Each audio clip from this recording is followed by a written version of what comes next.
अस्सलाम वालेकुम। आप सबकी रिक्वेस्ट पर आज हम जो चैप्टर करेंगे that is the bio energetic. अब बायो एनर्जेटिक के अकॉर्डिंग जो पीएमसी है उसने हमें क्या सिलेबस दिया है पहले उसको ज़रा देख लें।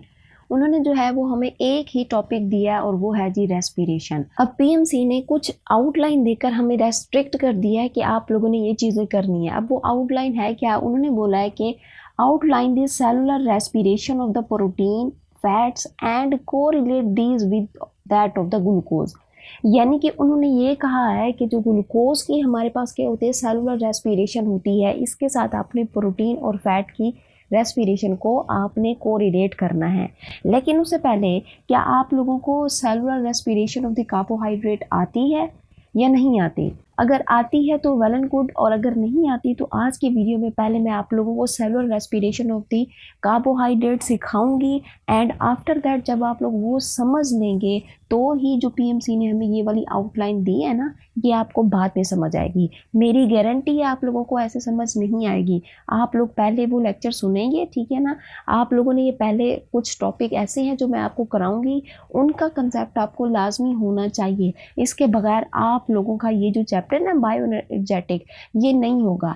चाहे आप किसी भी यूनिवर्सिटी से बिलोंग करते हो, आप केपीके से हैं, आप पंजाब से हैं, आप सिंध से हैं, किसी भी प्रोविंस से आपका ताल्लुक है ना, आप लोगों ने वो टॉपिक समझने ही समझने हैं। आपको उनका कंसेप्ट होना ही होना चाहिए, वरना तो ये आप लोगों को चैप्टर नहीं आना। तो पहले मैं आप लोगों को वो टॉपिक करा देती हूँ, ठीक है ना। आप लोगों ने करना क्या है कि फोकसली होके बैठना है, क्योंकि अब टाइम कम है। आप लोगों ने डिस्ट्रैक्शन की तरफ अब नहीं जाना, ठीक है ना। आप कुछ यूज़ कर रहे हो, कोई भी चीज़ आपके करीब है जो आपको डिस्ट्रैक्ट कर रही है, आपने पहले उसको दूर करना है, फोकसली होके बैठना है। क्योंकि अब की बार जो आप लोग पढ़ेंगे ना वो आप लोगों का लास्ट बार होगा, ठीक है ना। क्योंकि एमडी कैट का डे बहुत नज़दीक है, आप लोगों के पास वेस्ट करने के लिए टाइम बिल्कुल भी नहीं है। सो आप लोगों ने फोकसली होकर बैठना है। सो हम लेक्चर स्टार्ट करते हैं, but before starting the lecture अगर आप मेरे चैनल पर नए हैं तो प्लीज़ चैनल को लाइक शेयर और इस पर आप लोगों ने अपना अच्छा सा फीडबैक भी लाजमी देना है। सो लेक्चर को हम स्टार्ट करते हैं। हमारे पास है जी बायो एनर्जेटिक, और इसमें हमें जो टॉपिक डिस्कस करना है that is the cellular respiration. अब रेस्पिरेशन को देखो तो रेस्पिरेशन जो होती है ना वो दो तरह की होती है। एक हमारे पास वो रेस्पिरेशन होती है जिसको हम कहते हैं ऑर्गेनिज्मिक रेस्पिरेशन, जिसमें हम क्या करते हैं ऑक्सीजन को इनहेल करते हैं और कार्बन डाइऑक्साइड को एक्सहेल करते हैं। वो तो हो गई हमारे पास ब्रीदिंग वाले मैकेनिज्म में। लेकिन दूसरी रेस्पिरेशन होती है एट द सेलुलर लेवल, यानी कि सेल लेवल के ऊपर होती है। अब उस सेलुलर रेस्पिरेशन में होता क्या है कि हम क्या करते हैं कि process by which cell break down sugar and turn it into energy, इसी को हम क्या कहते हैं, इसी को हम कहते हैं जी सेलुलर रेस्पिरेशन। अब होता क्या है यहाँ पे ज़रा समझो कि सपोज कर लो ग्लूकोज आया, मैं इसका जी लिख रही हूँ, ठीक है ना। बार बार मैं जी लिखूंगी, इसका मतलब क्या है कि ग्लूकोज, समझ जाइएगा, ठीक है ना। टाइम वेस्ट नहीं करना चाहती मैं, पूरा ये वर्ड ग्लूकोज का नहीं लिखूंगी ताकि हमारा टाइम जो है वो बच जाए और हम कुछ और मज़ीद आगे पढ़ पाएँ, ठीक है ना। अब हमारे पास सपोज कर लो ये ग्लूकोज था, ग्लूकोज ने क्या किया, ये आया जी सेल में। सेल में आने के बाद सेल ने इसकी क्या कर दी, इसकी यहाँ पर कर दी जी ब्रेक डाउन, ठीक है ना। अब जब ये ब्रेक हुआ तो ब्रेक होने के बाद ये हमें इसने तीन चीज़ें दी, ठीक है ना। पहली चीज़ इसने दिया हमें क्या चीज़, वाटर दिया, ठीक है ना। दूसरी चीज़ इसने हमें क्या दी, कार्बन डाइऑक्साइड दी, और तीसरी चीज़ इसने हमें क्या दी, इसने हमें दी एनर्जी। तो ये हमारे पास क्या होता है, ये जो तीन चीज़ें आप लोग देख रहे हो ये सेलुलर रेस्पिरेशन का हमारे पास क्या होता है, एंड प्रोडक्ट होता है। क्या होता है जी, एंड प्रोडक्ट होता है। ये आपको बहुत ज़्यादा इजी लग रहा है लेकिन ये बहुत इजी नहीं है। इन चीज़ों को हासिल करने के लिए सेलुलर रेस्पिरेशन में फिर डिफरेंट हमारे पास क्या होते हैं, वो हमारे पास रिएक्शंस होते हैं और उनके अंदर मज़ीद स्टेप्स हैं जो कि आपको कंफ्यूज करेंगे। तो मैं बार बार आपसे कह रही हूँ कि आप लोगों ने जो है वो फोकस नहीं होकर बैठना है, फिर आप लोगों को किसी किस्म की कोई कन्फ्यूजन ना रहे, ठीक है। तो ये आप लोगों ने लाजमी समझना है। अच्छा, अब ये जो हमारे पास सेलुलर रेस्पिरेशन होती है ना, बेसिकली ये दो तरह की होती है। एक को हम क्या कहते हैं एरोबिक रेस्पिरेशन, और दूसरी होती है हमारे पास एन एरोबिक रेस्पिरेशन, ठीक है ना। इसके अंदर आप लोगों को डिफरेंस का पता होना चाहिए ताकि मज़ीद जब हम स्टेप्स पढ़ेंगे ना तो आपको पता चलेगा कि कौन सा हमारे पास रिएक्शन जो है वो एरोबिक में आ रहा है या एन एरोबिक में आ रहा है, ठीक है। एरोबिक की बात करें तो हमारे पास ये ऐसा रिएक्शन है जो ऑक्सीजन की प्रेजेंस में होता है, ठीक है ना। और इसके अलावा इसमें क्या होता है कि complete break down of the glucose हो जाती है। और एरोबिक रेस्पिरेशन में हमें जो है वो 36 से लेकर 38 एटीपीज मिलते हैं, ठीक है ना। और ये जो हमारे पास एरोबिक रेस्पिरेशन होता है ना, ये कहाँ पर होता है, ये याद रखिएगा, ये माइटोकॉन्ड्रिया में होता है। और एक चीज़ आप लोगों ने याद रखनी है कि हमारे पास ये जो एरोबिक रेस्पिरेशन होती है ना, ठीक है ना, एरोबिक रेस्पिरेशन की आपने एग्जाम्पल भी याद रखनी है कि किन किन ऑर्गेनिज्म में होता है। आपने याद रखना है कि ये प्लांट में भी होता है और ये एनिमल्स के अंदर भी होता है, ठीक है, समझ आ गई। अच्छा, अब यहाँ पर एरोबिक रेस्पिरेशन का हम एंड प्रोडक्ट देखें तो वाटर और कार्बन डाइऑक्साइड इसका हमारे पास क्या होता है, ये एंड प्रोडक्ट होता है। और ये मोर एफिशिएंट होता है क्योंकि इससे हमें यहाँ पर देखो ना तो ज़्यादा एनर्जी मिल रही होती है। अब ये जो एरोबिक रेस्पिरेशन होती है ना, इसके मज़ीद आपको यहाँ पर स्टेप्स मिलते हैं, जैसे कि हमारे पास कौन सा स्टेप है, ग्लाइकोलिसिस है, क्रेब्स साइकिल है और इलेक्ट्रॉन ट्रांसपोर्ट चेन, ठीक है ना। यहाँ पे लिखा हुआ है ETC, मैं बार बार ETC बोलूँगी, ठीक है। इसका मतलब क्या है, इलेक्ट्रॉन ट्रांसपोर्ट चेन। के भी लिखा हुआ, इसका मतलब क्या है, क्रेब्स साइकिल। समझ आ गया। अच्छा, अब एन एरोबिक की बात करें तो ये क्या होता है, ये विदाउट ऑक्सीजन होता है। इसमें हमारे पास incomplete break down of the glucose होता है, उसमें कंप्लीट ब्रेक डाउन होता है, इसमें इनकम्प्लीट होता है, वो मैं अभी आपको बताती हूँ, ठीक है। अच्छा, अब हमारे पास ये जो एन एरोबिक होता है ना, इसके अंदर आप लोगों को 2 ATP मिलते हैं, ठीक है। एरोबिक में 36 से 38 एटीपीज मिलते हैं और इसमें 2 ATP मिलते हैं। ये जो है ये साइटोप्लाज्म में होता है। और इसके अलावा इसका एंड प्रोडक्ट क्या होता है, लैक्टिक एसिड और एथेनॉल जिसको हम बोलते हैं, और हमें जो है वो कार्बन डाइऑक्साइड भी मिलती है। और ये क्या होता है, लेस एफिशिएंट है और मज़ीद इसके हमारे पास कोई स्टेप्स नहीं होते जैसे कि हमारे पास एरोबिक में होते हैं। अच्छा, अब एन एरोबिक रेस्पिरेशन किन किन ऑर्गेनिज्म में होते हैं ये भी आप लोगों ने याद रखना है, यहाँ से MCQ आया हुआ है, ठीक है। ये जो है ये यीस्ट में होती है, इसके अलावा ये बैक्टीरिया में होती है, ठीक है, ये बात याद रखिएगा। और इसके अलावा जो ह्यूमन मसल होते हैं, ठीक है, ह्यूमन मसल में आप लोगों को एन एरोबिक रेस्पिरेशन मिलती है। अब ह्यूमन मसल के अंदर जो है वो एन एरोबिक रेस्पिरेशन क्यों होती है, मैं अभी आप लोगों को अगली स्लाइड में बताती हूँ कि इसमें मज़ीद हमारे पास क्या क्या होता है। अब हम 1 बाय 1 करके एरोबिक और एन एरोबिक रेस्पिरेशन को डिस्कस करते हैं। तो सबसे पहले मैं आप लोगों को बताती हूँ जी एन एरोबिक रेस्पिरेशन। अब एन एरोबिक रेस्पिरेशन का एक दूसरा नाम होता है जिसको हम कहते हैं इनकम्प्लीट ऑक्सीडेशन, ठीक है, या फिर इसको जो है वो हम कहते हैं जी फर्मेंटेशन। क्या हम बोलते हैं जी, इसको हम बोलते हैं जी फर्मेंटेशन, ठीक है। तो ये इसको बोला जाता है, ठीक है ना। अब हमारे पास एनएरोबिक रेस्पिरेशन क्या होती है, यहाँ पर मैंने डेफिनेशन लिखी है, तो आप लोग यहाँ पर सुनिए कि process by which cell produce a small amount of the ATP in the absence of the oxygen. अब स्मॉल अमाउंट में कितनी ATP प्रोड्यूस कर रहा था, अभी हमने पीछे पढ़ा, ये कर रहा था जी 2 ATP को प्रोड्यूस कर रहा था, ठीक है ना। अब यहाँ पर क्या होता है कि जब ऑक्सीजन अवेलेबल ना हो और सेल को फिर भी क्या चाहिए होती है, एनर्जी चाहिए होती है, ठीक है ना, इसी को हम क्या कहते हैं, फर्मेंटेशन कहते हैं। अब फर्मेंटेशन की ज़रूरत क्यों पड़ी, नॉर्मली क्या होता है कि जो ग्लूकोज होता है जब वो ऑक्सीजन की प्रेजेंस में क्या करता है, मिलता है, तो यहाँ पर जो रिएक्शन होता है उस रिएक्शन के नतीजे में 36 से 38 हमें जो है वो ATPs मिलते हैं, ठीक है। लेकिन अगर ऑक्सीजन ना हो तो क्या करता है कि जो माइटोकॉन्ड्रिया वो ATP नहीं बनाता, ठीक है, लेकिन सेल को तब भी एनर्जी चाहिए होती है, इसलिए सेल क्या करता है, फर्मेंटेशन करता है। एक और बात याद रखिएगा कि ये फर्मेंटेशन असल में हमारे पास कहाँ पर हो रही होती है, साइटोप्लाज्म में हो रही होती है। और कब होती है, जब ऑक्सीजन अवेलेबल ना हो, ठीक है ना। और आप लोगों ने ये बात भी याद रखनी है कि इस फर्मेंटेशन से कितने ATP बन रहे हैं, 2 ATP बन रहे हैं जो डायरेक्टली नहीं बनते, ये भी आप लोगों को कहाँ से मिलेंगे, ये भी आप लोगों को ग्लाइकोलाइसिस से मिलेंगे। अच्छा, अब हम देखते हैं कि एनारोबिक रेस्पिरेशन में कौन सा प्रोसेस होता है। हम स्टार्ट करेंगे किस चीज़ से, ग्लूकोज से स्टार्ट करेंगे। हमने क्या करना है, हमने इस ग्लूकोज को क्या करना है जी, ब्रेक डाउन करना है। अब ब्रेक डाउन करना है इन the absence of the oxygen, ठीक है ना। तो जब ये ग्लूकोज को हम ब्रेक करेंगे तो ये टूट जाता है किस चीज़ में, पाइरूवेट में, ठीक है। ये किस में टूट जाता है, पाइरूवेट में। अब आपको पता है जो ग्लूकोज होता है ना, ये 6 कार्बन का एक कंपाउंड होता है, ठीक है। और पाइरूवेट हमारे पास क्या होता है, 3 कार्बन का कंपाउंड है। अब ग्लूकोज को जब हम ब्रेक करेंगे तो ये टूट जाता है 3-3 कार्बन के कंपाउंड में, ठीक है, जिसको हम क्या कहते हैं, पाइरुवेट। तो यहाँ पाइरुवेट के कितने मॉलिक्यूल बनेंगे, यहाँ पर 2 मॉलिक्यूल बनेंगे, ठीक है। अच्छा, अब यहाँ पर ये बन गया। अब ये जो पाइरुवेट होता है ना, पाइरुवेट के पास फिर मज़ीद जब ये पाइरुवेट बनता है ना, अब इसके पास 2 ऑप्शन होते हैं।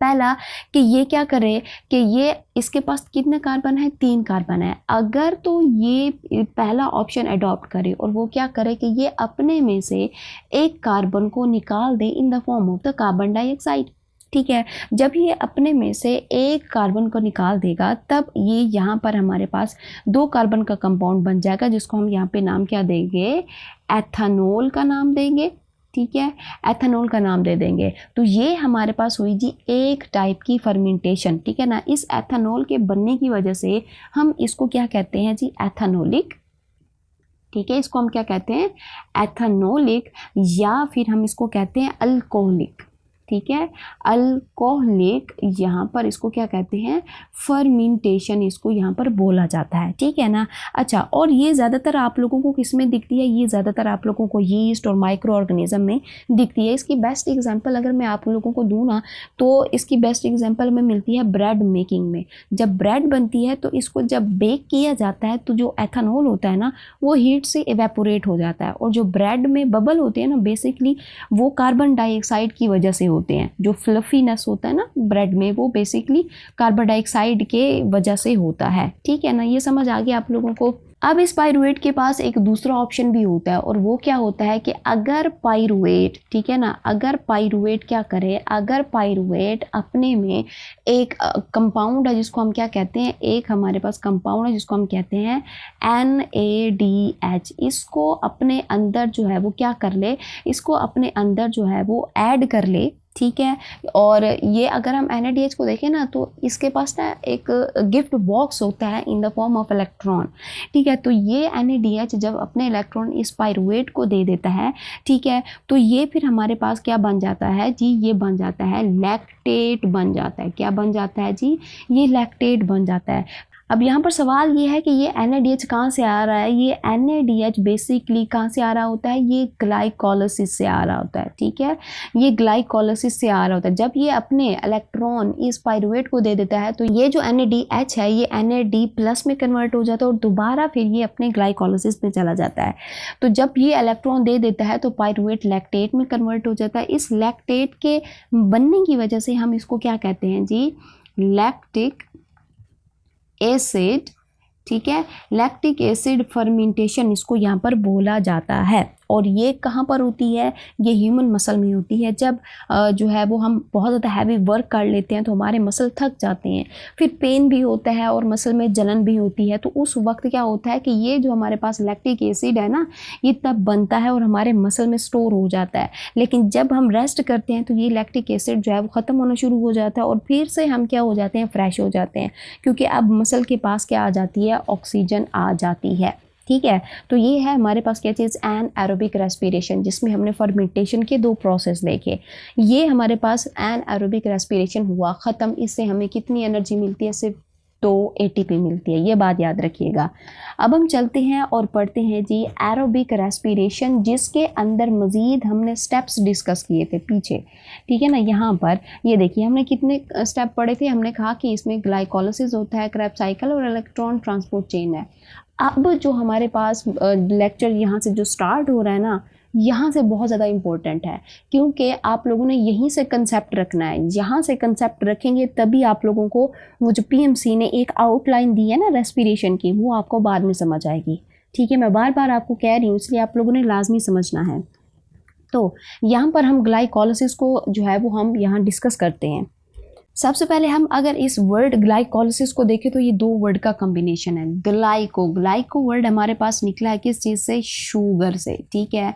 और लाइसिस का मतलब क्या होता है, ब्रेक, ठीक है। अब अगर हम इन दोनों वर्ड को कंबाइन करके देखें तो हमारे पास इस ग्लाइकोलाइसिस का मतलब क्या होता है, break down of the glucose.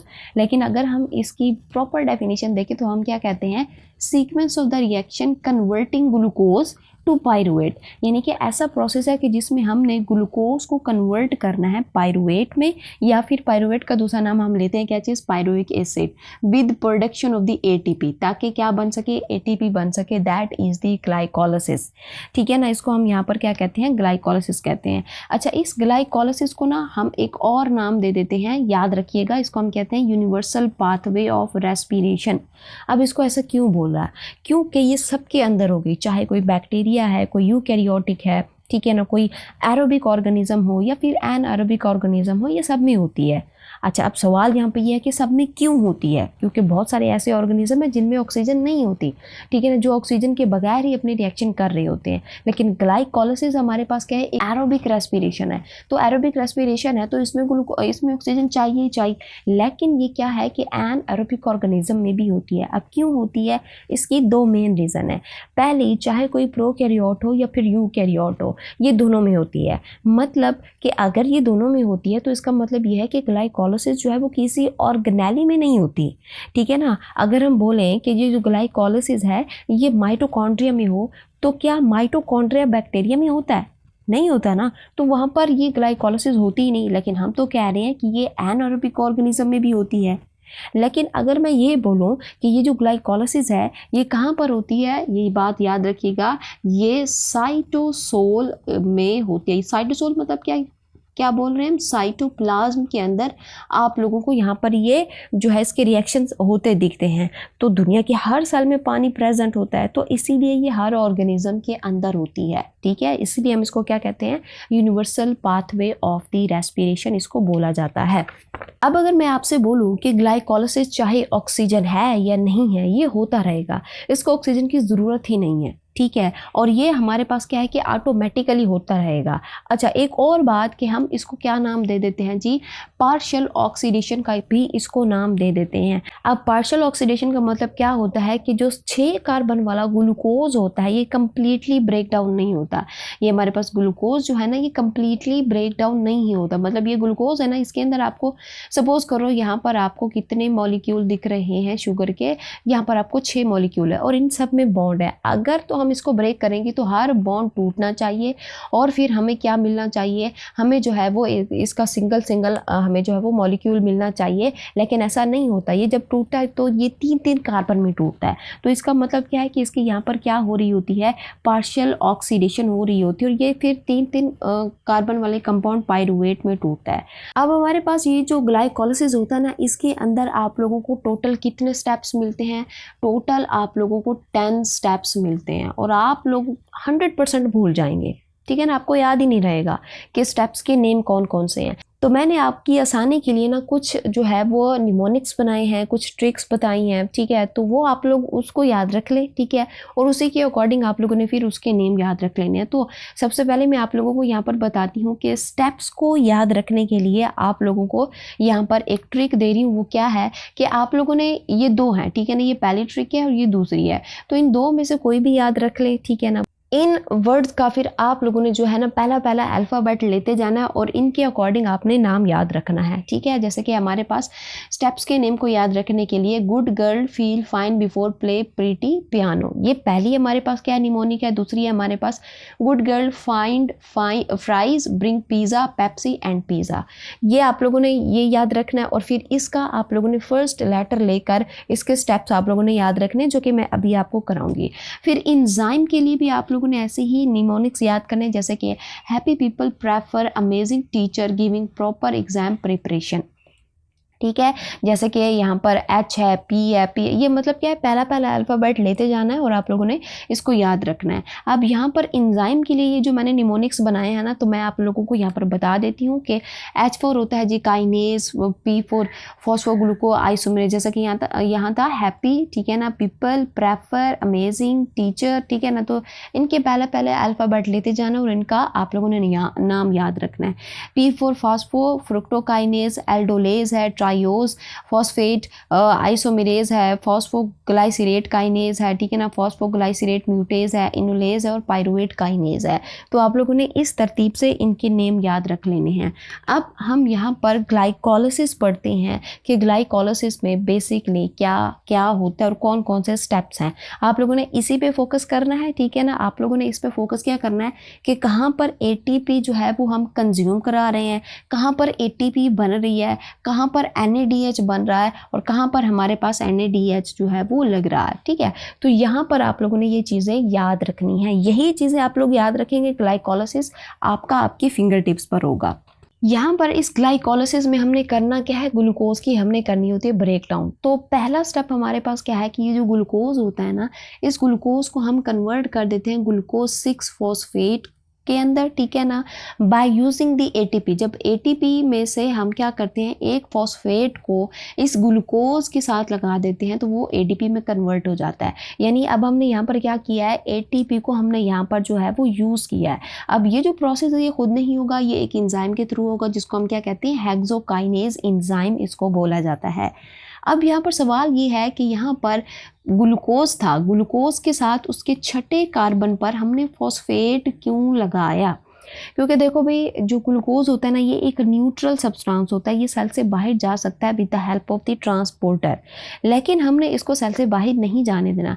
तब हम क्या करते हैं कि हम इसको जो है वो इसके 6 कार्बन के ऊपर एक फॉस्फेट का मॉलिक्यूल अटैच कर देते हैं। जब इसके साथ फॉस्फेट का मॉलिक्यूल अटैच कर देते हैं ना, तो ये क्या हो जाता है, ये चार्जड हो जाता है, इसके ऊपर नेगेटिव चार्ज आ जाता है। नेगेटिव चार्ज क्यों आता है? क्योंकि जो हमारे पास फॉस्फेट होता है ना, उसके ऊपर नेगेटिव चार्ज होता है। तभी जब ये लगेगा ना इस ग्लूकोज के साथ, इसके ऊपर नेगेटिव चार्ज आ जाएगा। जब नेगेटिव चार्ज आ जाएगा तो अब ये सेल से बाहर नहीं जा पाएगा।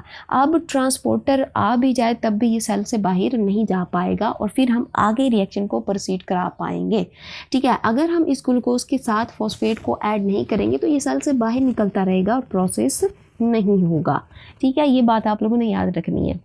अब क्या होगा कि अब ये जो ग्लूकोज होता है ना, ये अपने ही आइसोमर में चेंज हो जाएगा। अब वो क्या है, हमारे पास fructose 6 phosphate by the help of enzyme phosphogluco isomerase, ठीक है। ये भी आप लोगों ने याद रखना है।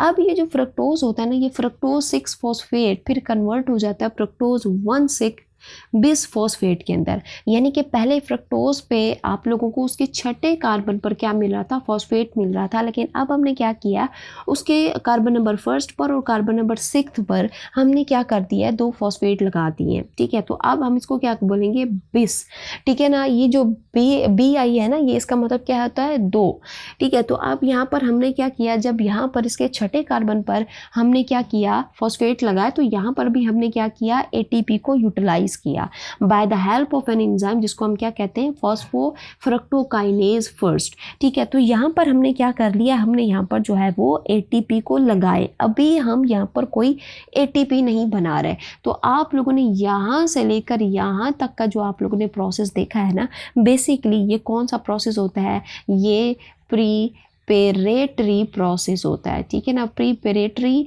फेज होता है कि जिसमें हम क्या कर रहे हैं, किसी चीज़ को बनाने के लिए कोई चीज़ हम यहाँ पर यूज़ कर रहे हैं, और वो क्या है, हमारे पास जी एटीपी है। अब हमारे पास मज़ीद क्या होता है कि ये जो फ्रक्टोज 1,6 बिस फॉस्फेट है ना, ये क्या करेगा, ये एक एंजाइम को यूज़ करेगा, क्या चीज़, एल्डोलेज एंजाइम को यूज़ करेगा। एल्डोलेज एंजाइम को जब ये यूज़ करता है तो ये ग्लाइसरएल्डिहाइड 3 फॉस्फेट यानी कि G3P में क्या हो जाता है, यहाँ पर ये टूट जाता है, ठीक है ना। अब ये जो फ्रक्टोज है ये कितने कार्बन का है, ये 6 कार्बन का है। तो जब ये टूटेगा तो कितने G3P बनेंगे, हमें जो है वो 3 कार्बन का है ना, तो 3 कार्बन का है तो हमें जो है वो 2 क्या मिलेंगे, G3P मिलेंगे। अब यहाँ पर लिखा हुआ है 2, तो इसका मतलब क्या कि यहाँ पर आपको 2 G3P मिलेंगे, ठीक है ना। अब यही हमारे पास G3P जो है ये कन्वर्ट हो जाता है by the help of an enzyme triose phosphate isomerase, या फिर एक और एंजाइम भी होता है जिसको हम क्या कहते हैं, ग्लाइसरएल्डिहाइड 3 फॉस्फेट डिहाइड्रोजिनेज।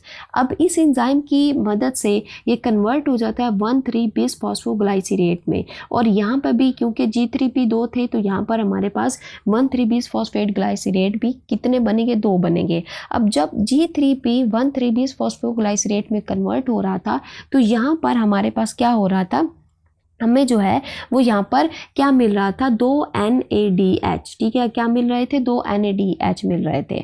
जब हमारे पास 1,3-bis फॉस्फोग्लाइसीरेट कन्वर्ट होता है किस चीज़ पे, 3-फॉस्फोग्लाइसीरेट।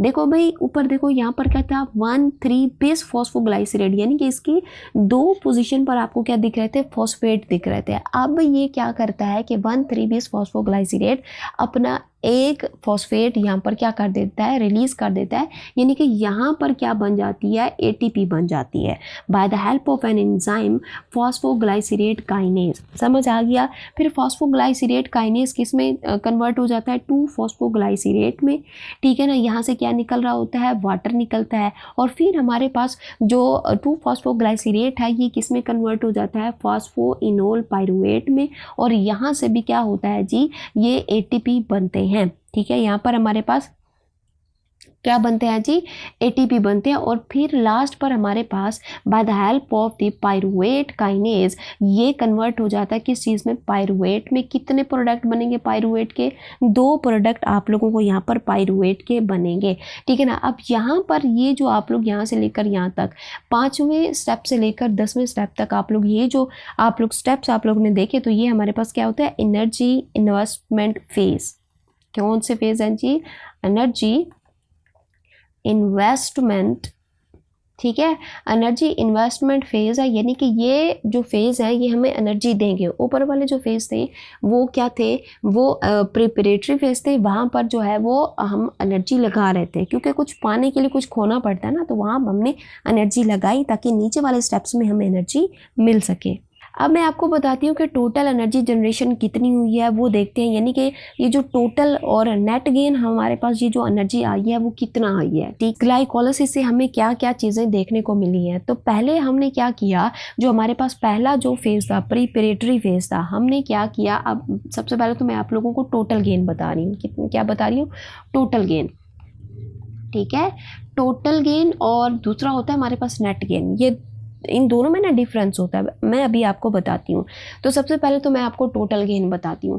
टोटल गेन में हमने क्या किया था, जो हमारे पास प्रीपरेटरी फेज था, तो हमने यहाँ पर 2 ATP लगाई थी, एक यहाँ पर लगाई थी, ठीक है ना, स्टेप फर्स्ट में लगाई थी, और दूसरी हमने कहाँ पे लगाई थी, स्टेप थर्ड में लगाई थी। तो कितने ATP हैं यहाँ पर, 2 ATP हैं। तो मैं 2 ATP के साथ क्या लिख रही हूँ, -2 ATP। अच्छा, फिर हमारे पास क्या हुआ था कि ये जो हमारे पास छठा स्टेप था, ठीक है ना, इससे हमें कितने NADH मिल रहे थे, यहाँ पर ये देखिए, ये वाला जो प्रोसेस है, ये इससे छठे प्रोसेस से, छठे स्टेप से, प्रोसेस कह रही हूँ मैं, छठे स्टेप में हमें क्या मिले थे, 2 NADH हमें मिले थे, ठीक है ना। और फिर हमें क्या था कि ये जो हमारे पास 7th स्टेप है, ये वाला, ये 7th स्टेप है, इससे हमें कितने ATP मिल रहे थे, 2 ATP मिल रहे थे, ठीक है, 2 ATP यहाँ से मिल रहे थे। और फिर हमें लास्ट वाले स्टेप में, जब हमारे सेकंड लास्ट स्टेप में, ठीक है, जब फॉस्फोइनोल पायरुवेट कन्वर्ट हो रहा था पायरुवेट में, तो यहाँ से भी हमें कितने ATP मिल रहे थे, 2 ATP हमें जो है यहाँ से मिल रहे थे।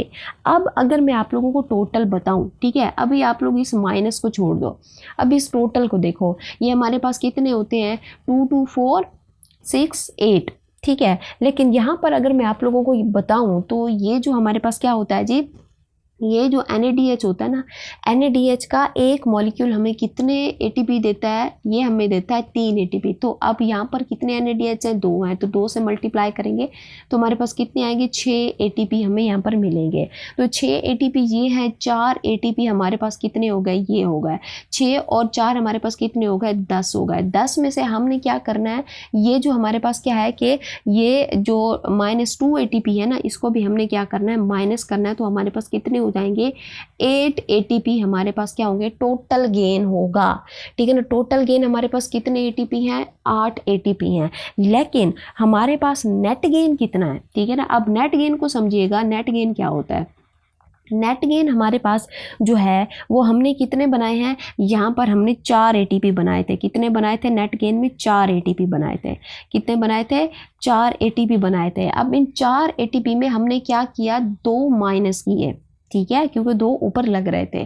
तो 4 में से जब हमने 2 माइनस किए तो बचा हमारे पास कितना, 2 ATP बना। तो यहाँ पर हमारे पास सिर्फ कितने ATP बचे यूज़ करने के लिए, इंस्टेंटली यूज़ करने के लिए यहाँ पर सिर्फ और सिर्फ 2 ATP हैं। अब आप कहेंगे यहाँ पर NADH भी तो है, यस NADH है, लेकिन ये NADH इस फेज़ में यहाँ ग्लाइकोलाइसिस में आपको एनर्जी नहीं देगा। आप लोगों को यहाँ पर जो है वो NADH को किसी और साइकिल में लेके जाना पड़ेगा, किसी और प्रोसेस में लेके जाना पड़ेगा, और वो है जी आपका क्या चीज़, क्रेब्स साइकिल। तो इंस्टेंटली एनर्जी जो बनती है और जिसको आप फ़ौरन यूज़ कर लेते हैं वो होता है हमारा नेट गेन, ठीक है ना। टोटल गेन में हम यहाँ पर कितनी लगी या कितनी बनी, कितनी NADH थे, वो सारा हम कैलकुलेट करते हैं, लेकिन नेट गेन में हम वो चीज़, वो ATP रखते हैं जो इंस्टेंटली यूज़ होती है। तो 4 ATP बने थे जिसमें से हमने 2 लगाए और 2 बचे, तो जो 2 बचे हैं उसको हम इंस्टेंटली यूज़ करते हैं और वही हमारा क्या होता है जी, नेट गेन होता है। होप कि अब आप लोगों को यहाँ पर ये जो ग्लाइकोलाइसिस वाला प्रोसेस है ना, ये समझ आ गया होगा। मज़ीद अगर कोई कन्फ्यूजन हो तो आप लोग यहाँ पर मुझसे जो है वो कंफर्म करवा सकते हैं। अब हम स्टार्ट कर लेते हैं जी किस चीज़ को, क्रेब्स साइकिल को। अब क्रेब्स साइकिल के ना एक तो और नाम भी होते हैं, जैसे कि TCA, जैसे कि ट्राई कार्बोक्सिलिक एसिड, और इसका दूसरा नाम हमारे पास क्या होता है जी, इसको हम कहते हैं जी सिट्रिक एसिड साइकिल। अब इनके ये नेम क्यों हैं मैं आप लोगों को थोड़ा सा मज़ीद आगे चलकर बताऊंगी, ठीक है ना, अभी आपको क्लैरिफाई नहीं होगा। अब होता क्या है इसमें कि जो प्रोसेस हमने ग्लाइकोलाइसिस में देखा कि ग्लूकोज टूटकर किस में कन्वर्ट हुआ था, पीछे ये ग्लूकोज था ना, ठीक है, ग्लूकोज था, फाइनली ये टूटकर यहाँ पर लास्ट प्रोडक्ट जो था वो क्या था, पायरुवेट। ग्लूकोज टूटा था यहाँ पर हमारे पास किस चीज़ में, पायरुवेट में। कितने पायरुवेट थे, 2 पायरुवेट थे। तो इसने ये बनाए, यहाँ पर इसने क्या किया कि ये इनकम्प्लीट ब्रेक डाउन हुआ, ठीक है ना। यहाँ पे मैं आपको थोड़ा सा क्लैरिफाई करा देती हूँ। ये हमारे पास सपोज कर लो ग्लाइकोलाइसिस है, ग्लाइकोलाइसिस के रिजल्ट में क्या हुआ, यहाँ पर बने जी 2 पायरुवेट बने, ठीक है।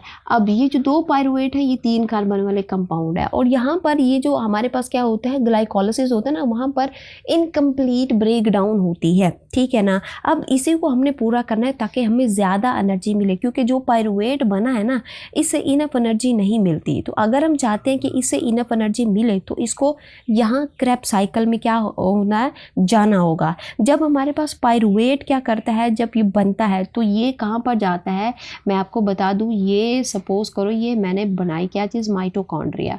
तो ये यहाँ पर क्या किस में जाता है, ये माइटोकॉन्ड्रिया में जाता है। माइटोकॉन्ड्रिया में यहाँ पर जब ये जाएगा तो ये 3 कार्बन वाले कंपाउंड से हम क्या करेंगे, 1 कार्बन डाइऑक्साइड को यहाँ पर रिमूव करेंगे। ये पायरुवेट गया, पायरुवेट जब यहाँ पर जाता है तो ये क्या बनाता है, यहाँ से ये अपने में से क्या करता है, 1 कार्बन डाइऑक्साइड को रिमूव करता है, और फिर जब 1 कार्बन डाइऑक्साइड को रिमूव करेगा तो अब पायरुवेट के पास कितने कार्बन बच गए, 2। तो अब 2 कार्बन जब बचते हैं तो ये पायरुवेट भी नहीं रहता, अब ये कन्वर्ट हो जाता है किस चीज़ में, एसिटाइल को ए में कन्वर्ट हो जाता है, जो कि हमारे पास 2 कार्बन वाला एक कंपाउंड होता है, ठीक है ना।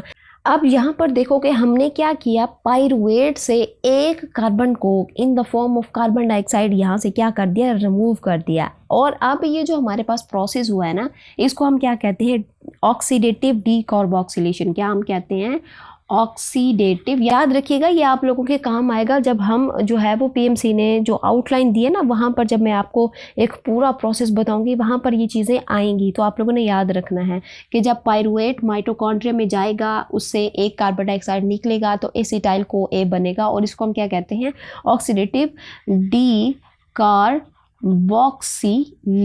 इसको हम यहाँ पर नाम दे देते हैं, ठीक है। समझ आ गया, मतलब क्या होता है, डीकार्बोक्सिलेशन का मतलब क्या होता है, रिमूवल ऑफ दी हमारे पास कार्बन डाइऑक्साइड। अब क्या होता है कि ये जो एसिटाइल को ए हमारे पास बनना, ठीक है, ये वाला जो प्रोडक्ट हमारे पास बना है, अब ये जाएगा किस चीज़ में, क्रेब्स साइकिल में। एक और बात याद रखिएगा कि अब जब ये हमारे पास क्या होता है कि एसिटाइल को ए बनता है ना, ठीक है ना, ये जाएगा हमारे पास क्रेब्स साइकिल में, ठीक है। ये एसिटाइल जब बना था, ये एसिटाइल जब बना था तो इसने क्या किया था, ये जो है ना ये हमें क्या देता है जी, 2 NADH देता है, और 2 NADH से कितने ATP बनते हैं, हमें जो है वो 6 ATP जो है यहाँ से मिलते हैं। अब ये आप लोगों ने याद रखना है। अब जब एसिटाइल को ए बन जाता है तो एसिटाइल को ए, यहाँ पर ये देखिए एसिटाइल को ए फिर जाता है किस चीज़ में, क्रेब्स साइकिल में। एसिटाइल को ए यहाँ से ये मिल जाता है किसके साथ, ऑक्सैलो एसीटेट के साथ, और यहाँ पर हमारे पास with the help of an enzyme citrate synthase, ठीक है, और यहाँ पर ये प्रोडक्ट बना देता है जिसको हम क्या कहते हैं, सिट्रेट कहते हैं, ठीक है, जिसको हम क्या कहते हैं, सिट्रेट कहते हैं, और इसका दूसरा नाम हमारे पास क्या होता है, सिट्रिक एसिड, ठीक है। तो अब यहाँ पर क्योंकि क्रेब्स साइकिल का जो फर्स्ट प्रोडक्ट बन रहा है दैट इज़ द सिट्रेट या फिर सिट्रिक एसिड, तभी इसको हम यहाँ पर नाम क्या दे देते हैं, जो सिट्रिक एसिड साइकिल का हम नाम दे देते हैं। अच्छा, क्रेब्स साइकिल ना एक साइकिल है, यानी कि हम यहाँ पर किस कंपाउंड से चल रहे हैं, ऑक्सैलो एसीटेट से चल रहे हैं। तो ऑक्सैलो एसीटेट फिर कन्वर्ट हो जाता है सिट्रेट में, फिर ये सिट्रेट मज़ीद कन्वर्ट हो जाएगा, और फिर एंड पर हम क्या करेंगे, हम उसी कंपाउंड पर आकर रुकेंगे जहाँ से हमने चला था, ठीक है। लेकिन यहाँ पर जो पीछे हमने ग्लाइकोलिसिस पढ़ा ना, ये एक लीनियर पाथवे, यानी कि स्टार्ट में वो कोई और सब्सटेंस था और एंड पर वो कोई और बना है, तो ये एक लीनियर पाथवे, ये भी याद रखिएगा। अब यहाँ पर सिट्रेट बन गया।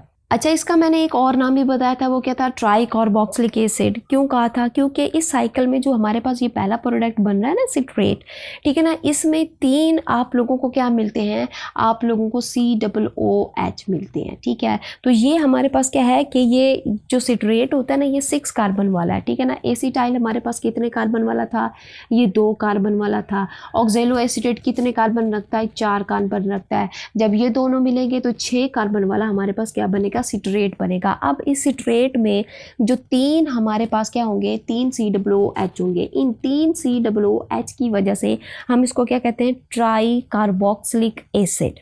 क्या हम कहते हैं जी, ट्राई कार्बोक्सिलिक एसिड। तो अब आपको नाम पता चल गया कि TCA क्यों बोला जाता है, सिट्रिक एसिड साइकिल इसको जो है वो क्यों बोला जाता है।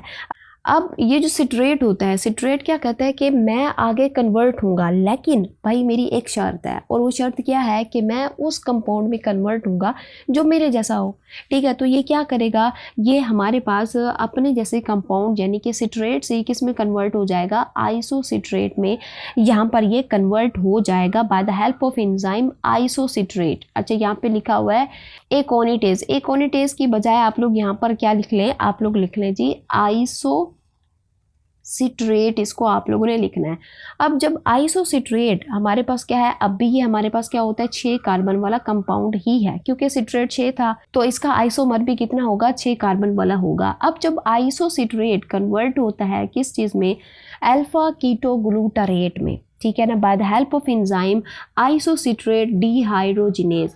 जब ये हमारे पास आइसोसिट्रेट अल्फा कीटोग्लूटारेट में कन्वर्ट होता है तो यहाँ पर हमारे पास क्या होता है, एक कार्बन डाइऑक्साइड निकल जाता है, ठीक है ना, एक carbon in the form of carbon dioxide यहाँ पर निकल जाता है। तो ये 6 कार्बन वाला था, तो अब कितने कार्बन रह गए, 5 कार्बन रह गए, ठीक है। और यहाँ पर हमारे पास क्या होता है, NAD प्लस से हमारे पास NADHB यहाँ पर क्या होता है, बनता है, ठीक है। और यहाँ पर याद रखिएगा इस पूरे साइकिल में आप लोगों को ये जो 5 कार्बन वाला कंपाउंड बना है ना, अल्फा कीटोग्लूटारेट, ये सिर्फ यही एक कंपाउंड होगा।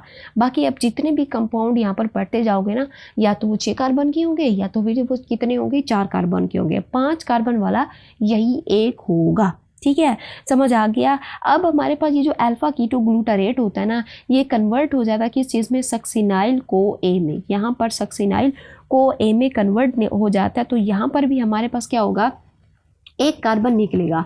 अब ये 5 कार्बन वाला था तो यहाँ पर 4 कार्बन वाला सक्सिनाइल को ए बना, और यहाँ पर भी जब हमारे पास कार्बन डाइऑक्साइड निकलता है तो यहाँ पर NADHB बनता है, और ये हुआ हमारे पास एक एंजाइम के थ्रू अल्फा कीटो डिहाइड्रोजिनेज के थ्रू। अब हमारे पास कितने कार्बन वाला कंपाउंड रह गया, 4 कार्बन वाला कंपाउंड रह गया। अब ये जो हमारे पास सक्सिनाइल को ए होता है, ये कन्वर्ट हो जाता है हमारे पास किस चीज़ में, ये सक्सीनेट में कन्वर्ट हो जाता है। किस में कन्वर्ट हो जाता है, सक्सीनेट में। और यहाँ पर एक एंजाइम होता है सक्सिनाइल को ए एंजाइम, यहाँ ये इसको सक्सीनेट में कन्वर्ट कराता है। और ये वो स्टेप है जहाँ पर आप लोगों को क्या मिलती है, GTP मिलती है, ठीक है ना। GTP को फिर आप बाद में जो है वो ATP में कन्वर्ट हो जाएगी, और यहाँ पर जो ATP बन रहा है वो किस लेवल पर बन रहा है, सबस्ट्रेट लेवल पर बन रहा है। तो इसको हम यहाँ पे क्या नाम दे देते हैं जी, सबस्ट्रेट लेवल फास्फोराइलेशन। इसको क्या कहते हैं, सबस्ट्रेट लेवल फॉस्फोराइलेशन, राइलेशन। अब आगे सक्सिनेट जो है वो किस में कन्वर्ट हो जाता है, फ्यूमरेट में कन्वर्ट हो जाता है by the help of enzyme succinic dehydrogenase. तो यहाँ पर FADH2 भी बनता है, ठीक है। तो यहाँ पर आपने ये भी याद रखना है। फिर हमारे पास क्या होता है कि अब जितने भी हमारे पास सक्सिनेट के बाद जितने भी हम यहाँ पर कंपाउंड पढ़ेंगे, जैसे कि फ्यूमरेट है या फिर मालेट है, ये सारे 4 कार्बन वाले होंगे, ये सारे 4 कार्बन वाले होंगे। अब हमने इनमें से कोई भी कार्बन रिमूव नहीं करना इन the form of the carbon dioxide, क्योंकि अगर हमने यहाँ पर रिमूव किया तो हम उसी प्रोडक्ट पर नहीं जा पाएंगे जो प्रोडक्ट जहाँ से हमने स्टार्ट किया था। कहाँ से स्टार्ट किया था, ऑक्जेलो एसीटेट जो 4 कार्बन वाला था। अब हमने कार्बन रिमूव नहीं करना, क्योंकि अगर हम कार्बन रिमूव करेंगे तो ऑक्जेलो एसीटेट नहीं बन पाएगा। अब यहाँ पर सक्सिनेट के बाद जितने भी होंगे वो 4 कार्बन वाले होंगे। अब क्या करना है कि फ्यूमरेट को बनाने के बाद हमने इसको कन्वर्ट करना है किस चीज़ में, मालेट में। मालेट में कैसे कन्वर्ट होगा कि यहाँ हम इसको वाटर प्रोवाइड करेंगे bye the help of enzyme fumarase, और ये फिर कन्वर्ट हो जाएगा किस चीज़ में, मालेट में। फिर मालेट जो है वो यहाँ से फिर क्या होगा, यहाँ से एक NADH को बनाएगा और कन्वर्ट हो जाएगा किस चीज़ में, ऑक्जेलो एसीटेट में। यानी कि जहाँ से हम चले थे दोबारा हम वहीं पर आकर क्या किया, हमने वही जो है वो कंपाउंड बना लिया। तो हमने क्या किया, एक साइकिल को जो है वो हमने यहाँ पर कंप्लीट कर लिया। अब हम यहाँ पर देखते हैं कि कितनी पोजीशन पर जो है वो NADH बना, यानी कि अब हम यहाँ पर जो है वो कैलकुलेशन देख लेते हैं। तो हमारे पास कितनी पोजीशन पर NADH बना, मैं कलर चेंज करती हूँ, ठीक है। तो हमारे पास 3 पोजीशन पर NADH निकला। लेकिन हमारे पास क्या था, कहाँ कहाँ पर NADH निकला, एक NADH आप लोगों ने यहाँ पर निकाला, दूसरा NADH आप लोगों ने यहाँ पर निकाला, आखिरी स्टेप में भी आप लोगों ने NADH निकाला, और एक आप लोगों ने क्या निकाला, FADH2 निकाला। अब हमने जो है वो कहा था कि कितने NADH निकले, 3 NADH निकले, ठीक है। और यहाँ पर एक आप लोगों ने क्या निकाला जी, FADH2 निकाला। अब एक NADH से हमें कितनी ATP मिलती है, 3। तो अब ये 3 है तो हम इसको 3 से क्या करेंगे, मल्टीप्लाई करेंगे, तो हमारे पास ये कितनी ATP बनेगी, 9 ATP आप लोगों को यहाँ पर मिलती है। लेकिन हमने क्या कहा था कि जब हमने क्या किया था, ग्लाइकोलाइसिस की थी, तो इससे कितने पाइरुवेट बने थे, 2 पाइरुवेट बने थे।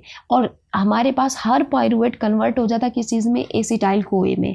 हमने ये वाला जो साइकिल किया है वो एक एसिटाइल का किया है, लेकिन हमारे पास यहाँ पर कितने एसिटाइल बने, यहाँ पर 2 एसिटाइल बने। तो अब हम क्या करेंगे कि ये जो 3 NADH थे ना, इसको हम डबल कर देंगे, क्योंकि ये साइकिल 2 बार चलेगा, ठीक है। तो हम यहाँ पर कितने NADH कर देंगे, हम यहाँ पर डबल कर देंगे, यानी कि 6 को हम मल्टीप्लाई करेंगे 3 से, तो कितने ATP आएंगे हमारे पास, 18 ATP आएंगे। लेकिन हमारे पास क्या था, एक FADH2 भी बना, लेकिन अब 2 एसिटाइल थे, तो यहाँ पर हम क्या करेंगे, 2 FADH को लेंगे। तो 2 FADH को अगर हम देखें, एक FADH को अगर हम यहाँ पर देखें तो वो कितने ATP देता है, वो 2 ATP देता है। एक हमारे पास कितने देगा, 2 ATP यहाँ पर ये देगा। तो अब यहाँ पर 2 FADH हैं, तो इससे हम क्या कहेंगे कि कितने ATP मिलती है, 4 ATP हमें यहाँ से मिलती है। ये हो गया। अच्छा, अब इस साइकिल में आप लोगों को GTP भी मिली थी, ठीक है, जो बाद में कन्वर्ट हो जाती थी किस चीज़ में, ATP में। तो ये करैप साइकिल कितनी बार चला, 2 बार चला। तो 2 बार के चलने से हमें कितनी ATP मिली, डायरेक्ट ATP हमें जो है वो कितनी मिली थी, हमें जो है वो 2 ATP मिली थी। अब हम इसको जो है वो कैलकुलेट करते हैं और देखते हैं कि हमारे पास कितनी एनर्जी हमें मिलती है। 18 हमें ATP मिलती है यहाँ से, कहाँ पे, NADH से। 4 ये हो गए, तो ये 18 और 4 को जब हम एडअप करेंगे तो ये कितना होगा, 22, और ये 2 ATP ये, तो कितनी ATP हमें मिलती है, टोटल हमें 24 ATP मिलते हैं, ठीक है। टोटल हमें कितनी ATP मिलते हैं, 24 ATP यहाँ पर टोटल गेन हुआ है। लेकिन अगर हम नेट गेन की बात करें, ठीक है, नेट गेन की बात करें, क्योंकि हमारे पास NADH या FADH जो बना ये एनर्जी नहीं देंगे, अभी भी ये एनर्जी नहीं देंगे, इनको फिर जाना पड़ेगा यहाँ पर ETC यानी कि इलेक्ट्रॉन ट्रांसपोर्ट चेन में। लेकिन यहाँ पर नेट गेन कितना हुआ है, नेट गेन यहाँ पर आप लोगों को हुआ है, यहाँ पर देखिए, जब GTP बना था और ये कन्वर्ट हो रहा था किस में, ATP में, तो ये हमारे पास क्या है जी, नेट गेन है। कितना हुआ नेट गेन, 2 ATP हमारे पास नेट गेन है। टोटल हमारे पास कितना है जी, 24 है। लेकिन नेट गेन जिसको हम इंस्टेंटली यूज कर सकते हैं वो कितनी है जी, 2 ATP है। तो अब आप लोगों को यहाँ पर क्रेब साइकिल भी समझ आ गया। अच्छा, एक और चीज़ भी आप लोगों ने यहाँ पे याद रखनी है कि जो कार्बन डाइऑक्साइड है ना, ये कितनी जगहों से निकले, ठीक है ना। यहाँ पर आप लोगों को कार्बन डाइऑक्साइड एक तो यहाँ पर निकला, ठीक है ना, ये वाला जब हमने क्या किया था, आइसोसिट्रेट से अल्फा कीटो ग्लूटारेट बनाया, तो यहाँ पर हमारे पास एक कार्बन डाइऑक्साइड निकला। फिर हमारे पास अल्फा कीटो ग्लूटारेट जब सक्सिनाइल कोए में कन्वर्ट हुआ तो यहाँ पर भी हमारे पास क्या हुआ, कार्बन डाइऑक्साइड निकला। मतलब क्या है कि 2 जगहों पर कार्बन डाइऑक्साइड निकल रहे हैं, 3 जगहों पर NADH बन रहा है, एक FADH बन रहा है और एक GTP का मॉलिक्यूल बन रहा है, ठीक है। ये आप लोगों ने जो है वो याद रखना है।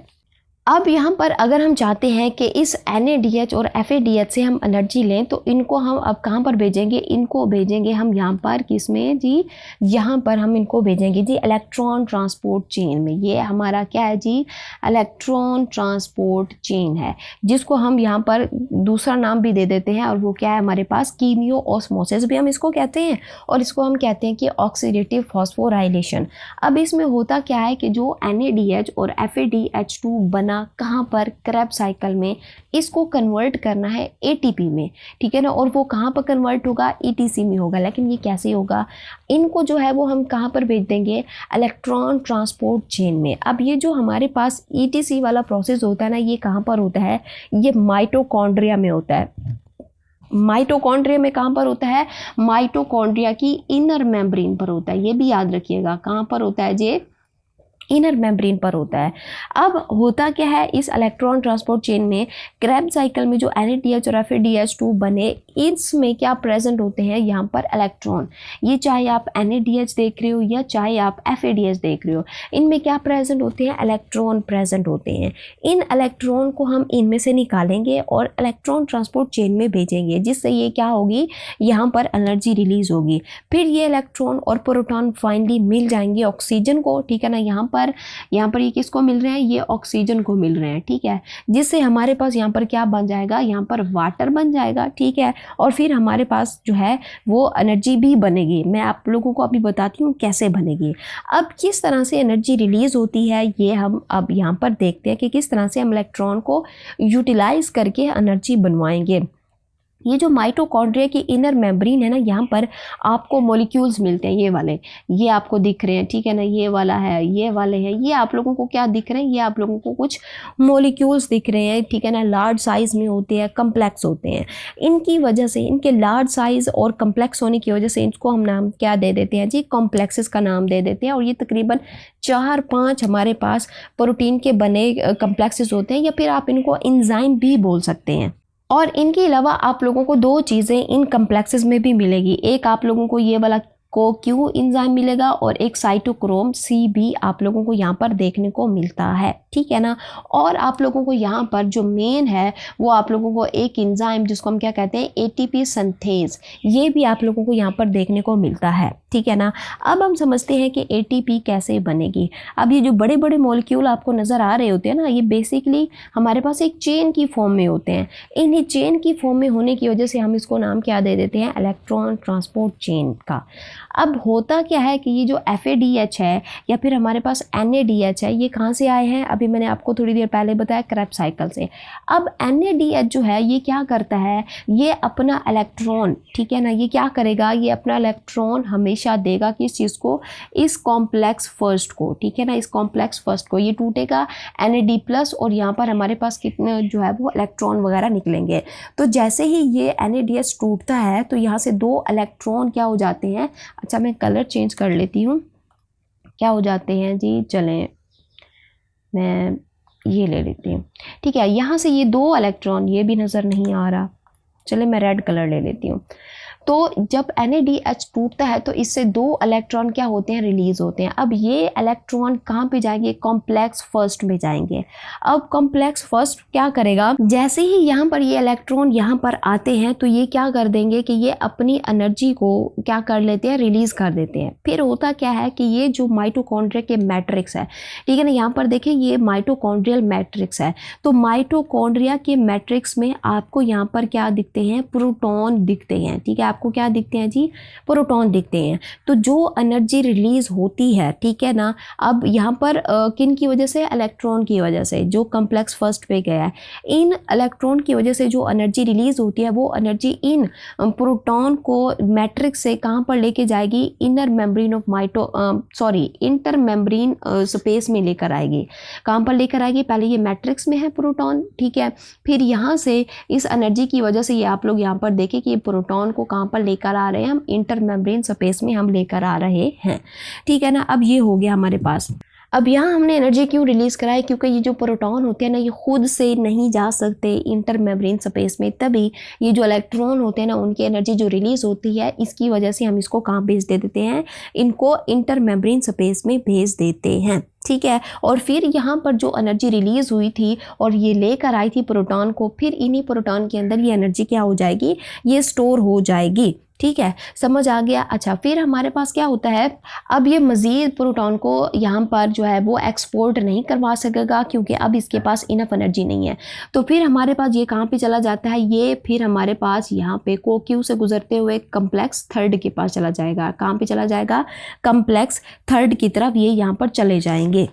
फिर यहाँ पर ये दोबारा से क्या हो जाएंगे, रिड्यूस हो जाएंगे, और फिर यहाँ पर दोबारा से हमारे पास मैट्रिक्स से जो है वो हम प्रोटॉन को निकाल कर कहाँ पर ले कर आएंगे, इंटर मेम्ब्रेन स्पेस में हम इसको लेकर आ जाएंगे। और यहाँ अब ग्रेडियंट जो है वो क्रिएट हो चुका है, यानी कि पहले जो मैट्रिक्स में प्रोटॉन ज़्यादा थे, अब यहाँ पर इंटर मेम्ब्रेन स्पेस में प्रोटॉन क्या हो गए, यहाँ पर ज़्यादा हो गए, ठीक है। तो 2 बार हमने यहाँ पर क्या किया, प्रोटॉन को यहाँ से हमने मूव कराया। अब बारी आती है किस चीज़ की, FADH की, जो यहाँ पर है। अब ये जो FADH होता है ना, ठीक है ना, ये हमेशा कम्प्लेक्स 2 पर जाएगा। कहाँ पर जाएगा, कम्प्लेक्स 2 पर जाएगा। ये अपना इलेक्ट्रॉन दे देंगे, ठीक है ना, लेकिन यहाँ का जो इलेक्ट्रॉन है ना, ये को क्यू के पास जाता है। किसके पास जाता है, को क्यू के पास जाता है, क्योंकि ये जो इलेक्ट्रॉन होता है ना, जो कम्प्लेक्स सेकंड के पास गया, ये इनफ एनर्जी नहीं होती इसके पास कि ये यहाँ से क्या करा सके, ये यहाँ से फिर जो है वो किसको पास करा सके, प्रोटॉन को पास करा सके।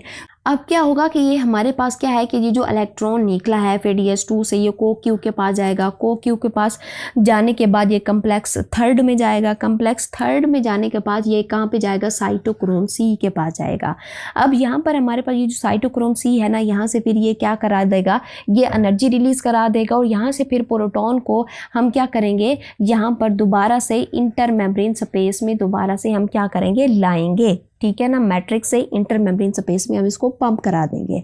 अब हुआ क्या, जो प्रोटॉन पंप हुए हैं वो काफ़ी अब एनर्जाइज हो चुके हैं, ठीक है ना, उनके अंदर जो एनर्जी है वो यहाँ पर क्या हो चुकी है, स्टोर कर चुकी है। अब इसी एनर्जी को हम क्या करेंगे, कहीं ना कहीं तो हमने यहाँ पर इसको जो है वो लगाना है। तो फिर उसके लिए हम यहाँ पर क्या यूज़ करते हैं, एक एंजाइम यूज़ करते हैं जिसको हम क्या कहते हैं, ATP सिंथेज कहते हैं। अब इस ATP सिंथेज ने क्या करना है कि ये जो प्रोटॉन इंटर मेम्ब्रेन स्पेस में है, इन प्रोटॉन को यहाँ पर लिया जाएगा, और फिर ये ATP सिंथेज के अंदर से गुजरेंगे। जैसे ही यहाँ से ये गुजरेंगे तो ATP सिंथेज जो है वो इनकी एनर्जी को कैप्चर कर लेगा, ठीक है ना, ये यहाँ से गुजर कर आए हैं, इनकी एनर्जी को कैप्चर कर लेगा, ठीक है ना, और फिर वही एनर्जी क्या करेगा, ADP को देगा, और ADP से फिर हम क्या करा लेंगे, ATP को जो है वो बनवा लेंगे। अब यहाँ पर हमारे पास जो इलेक्ट्रॉन आए थे, ठीक है ना, एनर्जी रिलीज करवाई हमने यहाँ पर 4th कम्प्लेक्स पे, ठीक है ना, एनर्जी को रिलीज करवाया। एनर्जी को रिलीज करवाने पर ये प्रोटॉन को ले आए, लेकिन इलेक्ट्रॉन का क्या हुआ, इलेक्ट्रॉन जो है वो किसको दे दिए जाते हैं, यहाँ पर ऑक्सीजन को दे दिए जाते हैं, और यहाँ पर हाइड्रोजन भी प्रेजेंट होता है। तो जो हमारे पास क्या होता है, इलेक्ट्रॉन जो है वो मिल जाते हैं ऑक्सीजन के साथ, फिर ऑक्सीजन जो है वो यहाँ पर जो है वो हाइड्रोजन के मॉलिक्यूल से मिलता है, और फाइनली हमारे पास क्या बन जाता है, यहाँ पर वाटर भी बन जाता है। तो ये है हमारे पास एक क्या चीज़, इलेक्ट्रॉन ट्रांसपोर्ट चेन। PMC ने हमें सिलेबस दिया है और रेस्ट्रिक्ट कर दिया कि आपने ये कुछ पढ़ना है, ठीक है ना। अब आप लोगों को जो भी हमने पीछे पढ़ा ना, ग्लाइकोलिसिस पढ़ा, क्रेब्स साइकिल पढ़ा और इलेक्ट्रॉन ट्रांसपोर्ट चेन पढ़ा, ये सारा कार्बोहाइड्रेट यानी कि ग्लूकोज का मेटाबॉलिज्म था, ग्लूकोज की सेलुलर रेस्पिरेशन थी। ये अब आप लोगों को समझ आ गई तो समझ लें आप लोगों को प्रोटीन और आप लोगों को फैट्स भी समझ आ जाएंगे। अब यहाँ पर सारे का सारा हम समराइज करेंगे, ठीक है, तो वो आप लोगों ने याद रखना है। यहाँ से आप लोगों ने अपना कंसेप्ट मज़ीद क्लियर करना है। अब यहाँ पर देखिए कि हमने कोई भी फूड लिया है, ठीक है ना, उस फूड में आप लोगों को क्या दिखते हैं, कार्बोहाइड्रेट दिखता है, आप लोगों को यहाँ पर प्रोटीन दिखता दिखती है और आप लोगों को फैट दिखती है। कार्बोहाइड्रेट की बात करें तो कार्बोहाइड्रेट में आपको क्या दिखता है, ग्लूकोज दिखता है।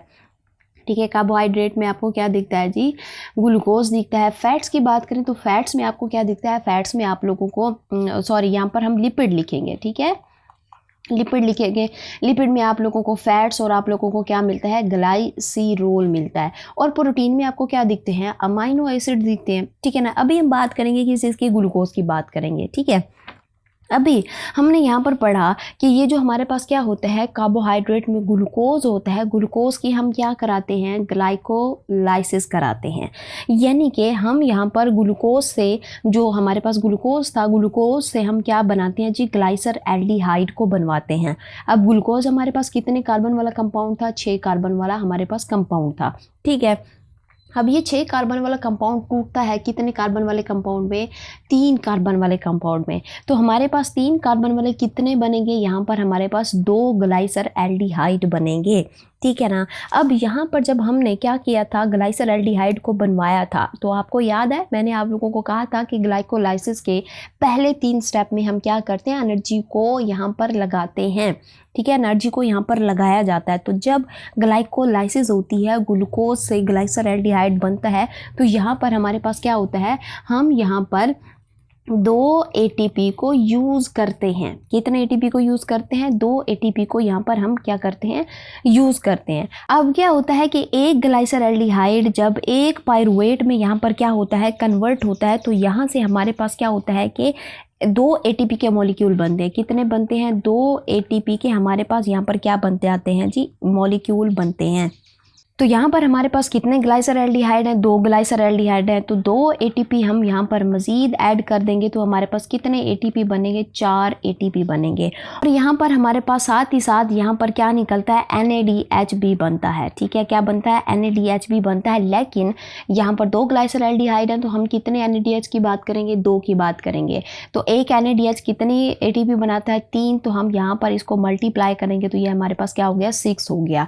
अब हमारे पास कितने, अब हम यहाँ पे टोटल करेंगे, 6 और 4 कितने होते हैं, 10 होते हैं। 10 ATP हमें जो है वो यहाँ से मिले। लेकिन हम यहाँ पर क्या करेंगे, 2 को यहाँ से माइनस करेंगे तो हमारे पास कितने ATP बनेंगे, हमारे पास जो है वो 8 ATP बनेंगे। क्योंकि हमने यहाँ से जो 2 ATP है वो लगाए भी तो थे ना ग्लाइकोलाइसिस में। ठीक है, यहाँ पर हमने प्रिपरेटरी फेज में 2 ATP को हमने कंज्यूम भी कराया था। ठीक है, तो टोटल में से हम 2 को माइनस करेंगे तो हमारे पास टोटल कितना आएगा, 8 ATP आएगा, जो कि मैंने आपको प्रूफ भी दिया था। यहाँ पर आप लोग देखिए, मैंने कहा था हमारे पास कितने बने थे, 10 ATP बने थे। उसमें से हमने 2 माइनस किया था तो कितने ATP हमारे पास टोटल गेन में आए थे, 8 ATP आए थे। तो अब समझ आ गई आप लोगों को, जब ये हमारे पास ग्लाइसर एल्डिहाइड बना था, ठीक है, तो तब हमारे पास क्या हुआ था कि इस प्रोसेस में, ग्लाइकोलाइसिस के प्रोसेस में हमारे पास 8 ATP हमें जो है वो यहाँ से मिले थे। ठीक है, समझ आ गया। अब फिर अगला स्टेप क्या होगा कि ये जो हमारे पास पाइरुवेट होता है, ठीक है, अब मैं कलर चेंज कर लेती हूँ कि ये जो हमारे पास क्या होता है जी, पाइरुवेट होता है ना। अब पाइरुवेट की होनी होती है क्या चीज़, ऑक्सीडेशन। इसकी ऑक्सीडेशन कराएंगे डीकार्बोक्सिलेशन के थ्रू। यानी कि पाइरुवेट क्या है, एक 3 कार्बन वाला कंपाउंड है। इस 3 कार्बन वाले कंपाउंड से हमने एक कार्बन को रिमूव करना है इन the form of the carbon dioxide. जब कार्बन डाइऑक्साइड निकलेगा तो अब ये हमारे पास क्या बन गया, ये हमारे पास हो गई जी डीकार्बोक्सिलेशन। तो 3 कार्बन वाले कंपाउंड से ये 2 कार्बन वाला कंपाउंड बनेगा जिसको हम क्या कहेंगे, एसिटाइल कहेंगे। एसिटाइल को एक कहेंगे। अब जब हमारे पास क्या होता है, पाइरुवेट की डीकार्बोक्सिलेशन हो रही होती है तो हमारे पास क्या होता है कि एक NADH बनता है। ठीक है ना, क्या बनता है हमारे पास, यहाँ पे मैं लिख दूँ कि एक NADH बनता है। अब ये जो हमारे पास डीकार्बोक्सिलेशन ऑफ द पाइरुवेट हो रही है ना, ये कहाँ पर हो रही थी, ये जब हमने क्रेब्स साइकिल किया था। क्रेब्स साइकिल में जाने से पहले जब हमारे पास NADH, ठीक है ना, बना था, कहाँ पर, जब पाइरुवेट यहाँ पर कन्वर्ट हो रहा था। मैं आपको बता देती हूँ, ये वाला जो प्रोसेस आप लोगों ने देखा है, ये वाला ठीक है, कि जब हमारे पास पायरुवेट ने क्या किया था, कार्बन डाइऑक्साइड निकाली थी, तो ये हमारे पास प्रोसेस क्या था, ऑक्सीडेटिव डीकार्बोक्सिलेशन, ठीक है ना। और इससे हमारे पास क्या था, एसिटाइल में कन्वर्जन की वजह से यहाँ पर NADH बन रहा था। कितने NADH बन रहे थे, 2 NADH। 2 क्यों बन रहे थे, क्योंकि 2 पायरुवेट थे, अगर एक होता तो एक हमारे पास NADH बनता। तो यहाँ पर भी हम क्या करेंगे, 2 ही NADH को लेंगे, ठीक है, क्योंकि हमारे पास यहाँ पर कितने पायरुवेट होंगे, 2 पायरुवेट होंगे। तो एक NADH से हमें कितनी ATP मिलती है, 3, और 2 का हम क्या करेंगे, यहाँ पर कितनी मिलती है जी, हमारे पास 6 ATP मिलती है। तो डीकार्बोक्सिलेशन के नतीजे में हमें कितनी ATP मिली, 6 ATP मिली। अब ये जो एसिटाइल को A होता है, अब इसने कहाँ पे जाना होता है, इसने जाना होता है क्रेब्स साइकिल में, ठीक है। अब इसने जाना है जी क्रेब्स साइकिल में। यहाँ पर ये क्रेब्स साइकिल में रिएक्शंस होंगे, ठीक है ना, और एसिटाइल को ए जो है वो यहाँ से क्या करेगा, अपना एक कार्बन डाइऑक्साइड क्या करेगा, यहाँ से रिमूव कर देगा।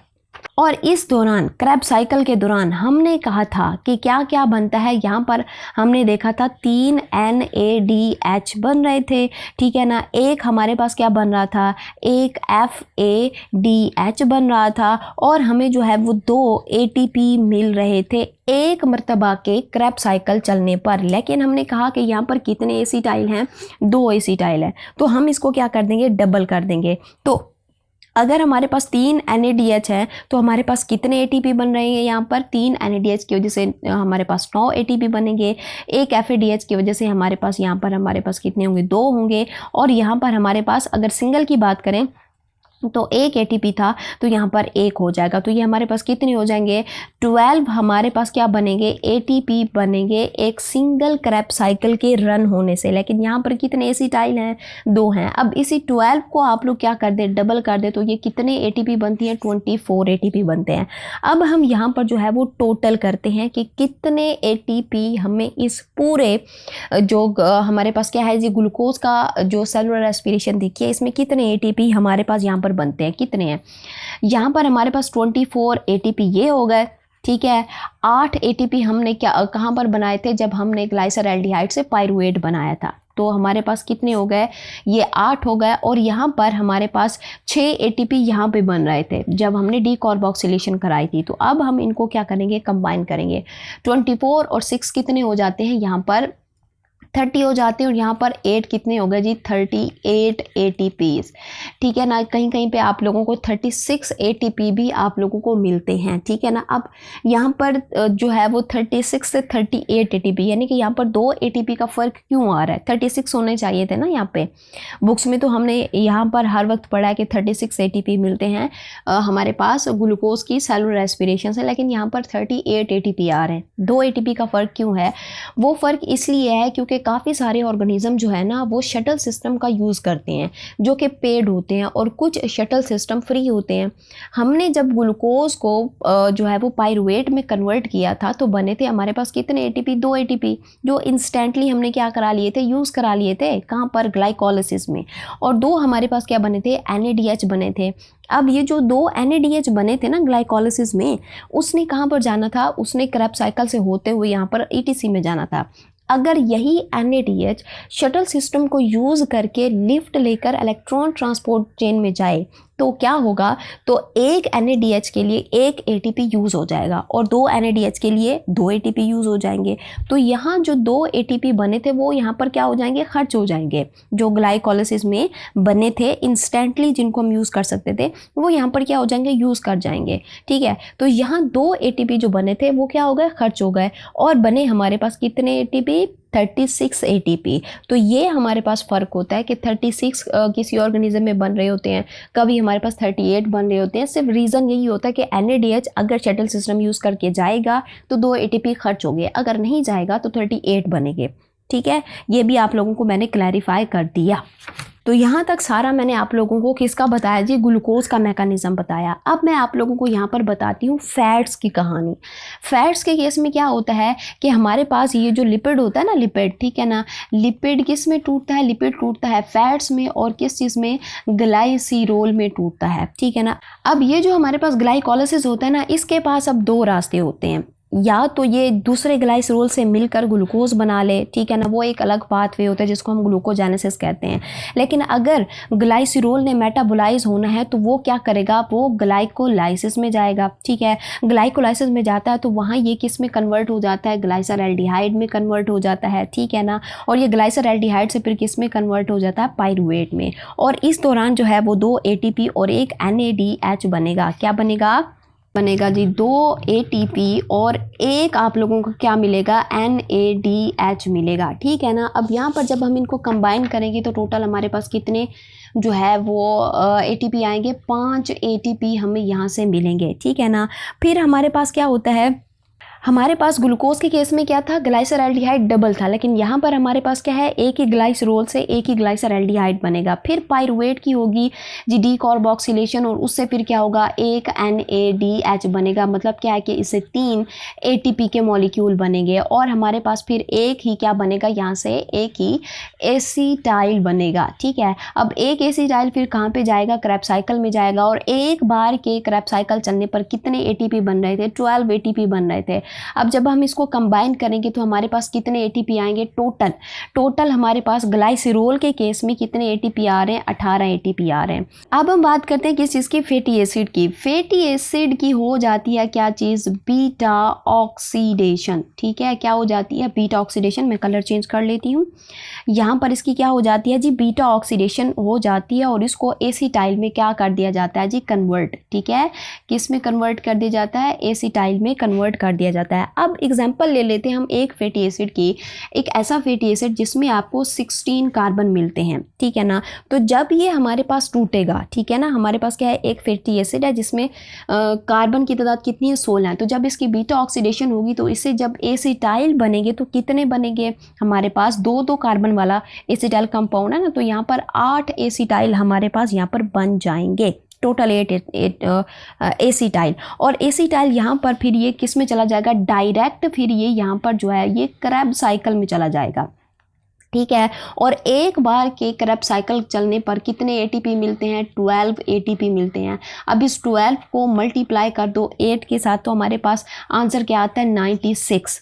अच्छा, यहाँ पर मैंने आप लोगों को मज़ीद आगे नहीं बताया, यहाँ पर पाइरूवेट की डीकार्बोक्सिलेशन पर रुक गई थी जब हमने किसकी की थी, हमने ग्लाइसिरोल की थी। अच्छा, अब फिर ये एसिटाइल किस में जाता है, क्रैब साइकिल में जाता है और यहाँ से हमारे पास जो है वो 12 ATP फिर मिलते हैं, तो ये 20 ATP होगा। सॉरी कि ये बात मैं भूल गई।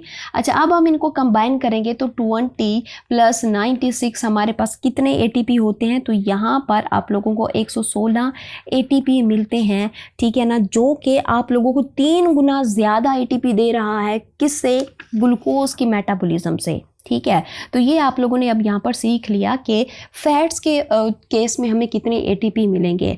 अब आ जाते हैं हम किस चीज़ के ऊपर, प्रोटीन के ऊपर। जब प्रोटीन को हम यहाँ पर क्या करते हैं, यहाँ पर इसको जो है वो ब्रेक डाउन करते हैं तो इससे हमें क्या मिलते हैं, हमें इससे मिलते हैं जी अमाइनो एसिड, इससे मिलते हैं।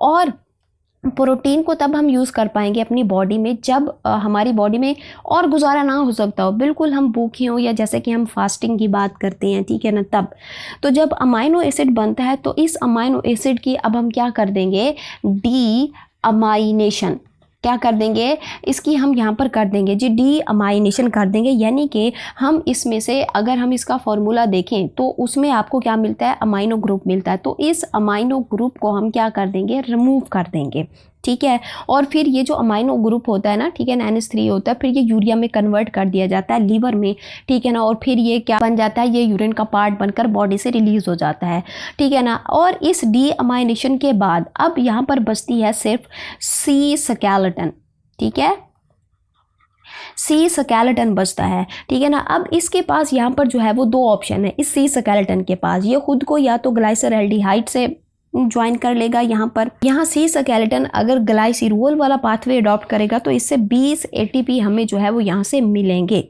ठीक है। लेकिन अगर ये सी स्केलेटन डायरेक्टली किसको ज्वाइन करेगा, क्रैब साइकिल को ज्वाइन करेगा तो हमें कितने ATP मिलेंगे, 12 मिलेंगे। तो अब हम इसको कंबाइन कर लेते हैं, 20 + 12 = 32 ATP, ठीक है। अब बार बार बताने की ज़रूरत तो नहीं है ना कि ग्लाइसरल्डिहाइड जब पायरूवेट में जाता है तो हमें कितने एटीपी मिलते हैं, 2 एटीपी मिलते हैं, या हमें एनएडीएच मिलता है, फिर पायरूवेट की डीकार्बोक्सिलेशन होती है तो वहाँ से एनएडीएच निकलता है, क्योंकि ये मैं डिटेल से ग्लाइकोलिसिस वाले में आप लोगों को पढ़ा कर आ चुकी हूँ। तो ये था एक पूरे का पूरा concept according to the bioenergetic. Hope कि आप लोगों ने यहाँ तक जो है वो डीपली समझ लिया होगा। कहीं पे अब भी कन्फ्यूजन हो तो आप लोग मुझसे ईजिली कन्फर्म कर सकते हैं। मिलते हैं नेक्स्ट वीडियो में। अल्लाह हाफिज़।